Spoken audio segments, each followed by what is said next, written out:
నమస్తే. స్వస్తివాచనంలోని 7వ మంత్రం. ఇది కూడా ఋగ్వేదంలో ఉంది. 5వ కాండము 51వ అధ్యాయము 15వ మంత్రం.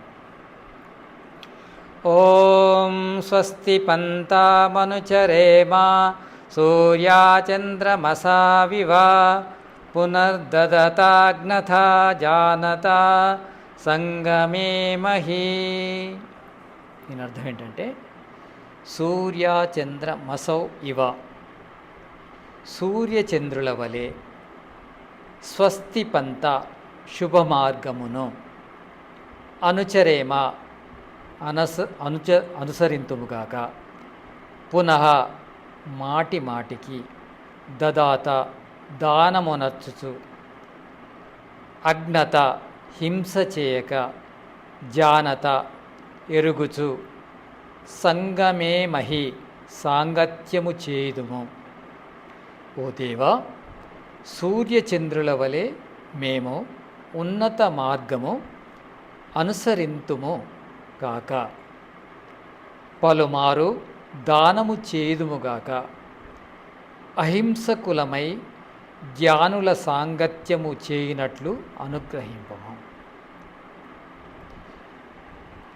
ఏం చెప్తుందంటే మంత్రము, సూర్యచంద్రమసౌ ఇవ అంటే సూర్యచంద్రుల వలె స్వస్తి పంత శుభమార్గమును అనుచరేమ అనుసరింతుముగాక అంటే సూర్యునిలాగా చంద్రునిలాగా ఎప్పుడు కూడా మనము శుభమార్గంలోనే నడవాలి. సూర్యచంద్రులు ఎప్పుడు కూడా ఈ లోకానికి కళ్యాణం చేసే విధంగానే ప్రయాణిస్తూ ఉంటారు.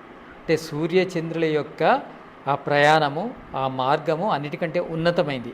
అంటే వాళ్ళు సక్రమంగా ప్రవర్తించడం ద్వారా, సక్రమమైన మార్గం లోపల ప్రయాణించడం ద్వారానే ఈ జీవులన్నీ సుఖశాంతులతో ఉన్నాయి, లేకుంటే ఉండవు. అంటే ఆ విధంగా, అంటే సూర్యచంద్రుల వలె, సూర్యచంద్రుల ఆదర్శంతో మేము కూడా శుభమార్గముననే నడవాలి, శుభమార్గములనే అనుసరించాలి. ఆ విధంగా మాకు కృప చేయమని ఈశ్వరుని ప్రార్థిస్తున్నాము. పునః మాటి మాటికి అంటే ఎప్పుడు దదాత దానమునొచ్చుచు అంటే ఎప్పుడు దానం చేస్తూ, ఎప్పుడు మేము ఇతరులకు ఇచ్చేవారం అగుదుము గాక. అంటే ఇతరుల మీద ఆధారపడి ఉండడం కాదు, ఇతరులకు ఇచ్చే విధంగా తయారు కావాలి. ఇతరులకు ఎప్పుడు ఇస్తూనే ఉండాలి, మాటి మాటికి ఇస్తూనే ఉండాలి. అజ్ఞత ఎలాంటి హింసను చేయక, ఎవరిని బాధించక, ఏ జీవిని కష్టపెట్టక, జానత ఎరుగుచు ప్రతిదాన్ని గమనిస్తూ, జాగృత్వం అంటే ప్రతిదాన్ని గమనిస్తూ ఉండడం, అంటే ప్రతిదాన్ని గమనించే సామర్థ్యం కలిగి ఉండడం. ఈ ప్రతిదాన్ని గమనించే సామర్థ్యం వల్ల మనకు జ్ఞానం పెరుగుతుంది. అలాంటిది జ్ఞానము పెరిగే విధంగా మేము ఎప్పుడూ అన్నిటినీ గ్రహిస్తూ ఉండాలి, ఎరుగుతూ ఉండాలి. సంగమే మహి అన్నిటితోని సాంగత్యము చేయాలి, అంటే అన్నిటితోని మిత్రభావాన్ని కలిగి ఉండాలి, అందరితో మిత్రభావాన్ని కలిగి ఉండాలి. అన్నిటి క్షేమమందు మన క్షేమాన్ని కోరుకోవాలి, అన్నిటి ఉన్నతి యందు మన ఉన్నతిని భావించాలి.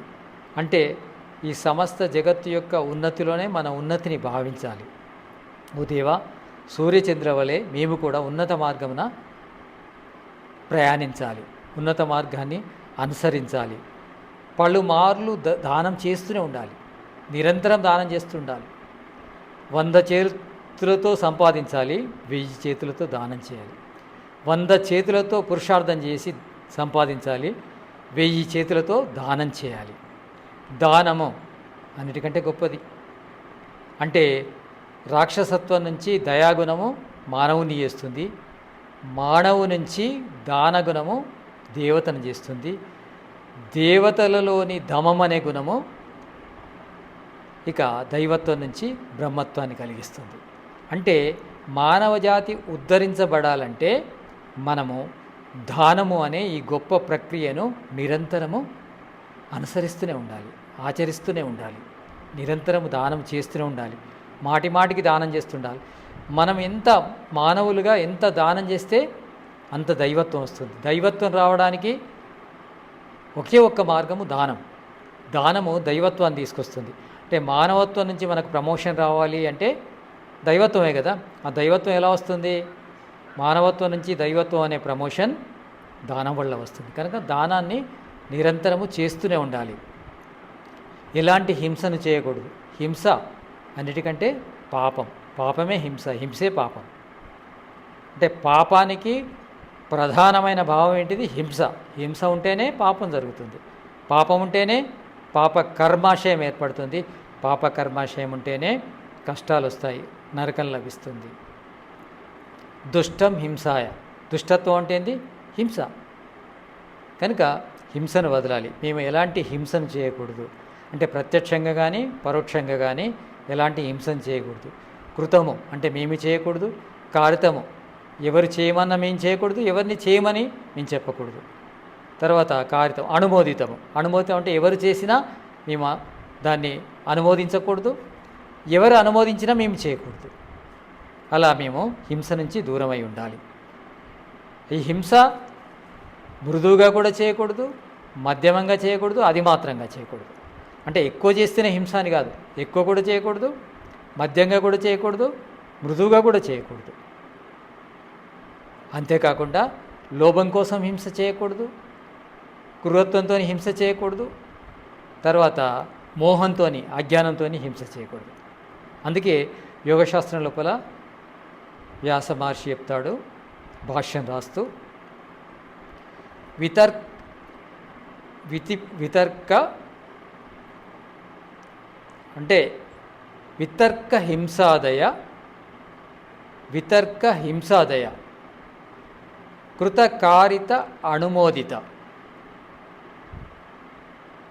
తర్వాత లోభ క్రోధ మోహపూర్వక మృదు మధ్య అధిమాత్ర అనంత దుఃఖ అజ్ఞాన ఫలం ఇది ప్రతిపక్ష భావన. అంటే హింస అనేది కృతము మనం చేసిన, కారితము ఎవరు చేయమన్నా చేసినా, మనం స్వయంగా చేసినా, వేరే వాళ్ళు చేయమని చెప్పినా చేసినా, అనుమోదితం అందరూ అనుమోదించినా మనం చేయకూడదు. అదేవిధంగా ఎవరిని చేయమని చెప్పకూడదు, ఎవరు చేసినా మనము అనుమోదించకూడదు. వితర్క హింసాదయ కృతకారిత అనుమోదిత